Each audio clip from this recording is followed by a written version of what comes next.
Okay guys, welcome back na naman sa aking YouTube channel. No? Sabi sa Valkyro sa Discord, pwede na daw makapagpalit ng token. So good news yan.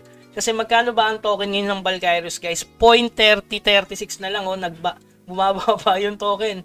0.3036. Mataas yan guys. Times 4 kung silver ako eh. So 1.21 times 55. So 66 pesos. No? So try natin magpalit. Sabi ko na ba eh. Konting hintay-hintay lang, di ba? Keep grinding lang. Sana naman pabuti na rin ng 1 linggo para ganahan ako mag-farm dito sa Valkyrio. So 4 yung account natin dito guys ha. So ayan. Di na rin ako masyadong umatake kasi kala ko kasi wala nang pag-asa. So ayan, pwede tayong magpalit ng token. So do you want to combine 400 into 4 na Valkyrio? Siyempre naman. Sino bang manggigil na gigil? Ayan. Siyempre. Wala. Ano yun? Signature, okay. So, kailangan ng gas fee guys ha. So, ayan. 4 na Valkyrium. Ayun, send complete. Ayan, naipalit na natin. Tingnan muna natin. Play wallet. Ano to? So, tingnan natin yung ating WMX. 0.9732 guys. 0.9732. I-refresh natin. Baka tingnan natin kung ilan nabawas sa gas fee. Yun, 95. Ayun, laki ng tox hindi. Minus 0.9527. Ayan. Pang!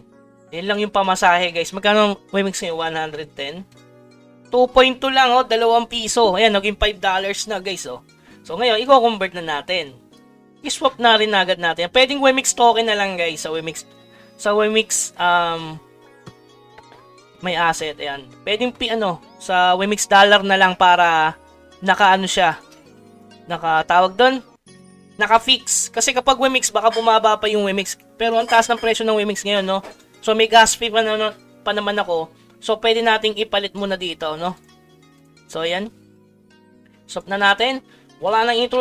So ayan, napaka-solid guys.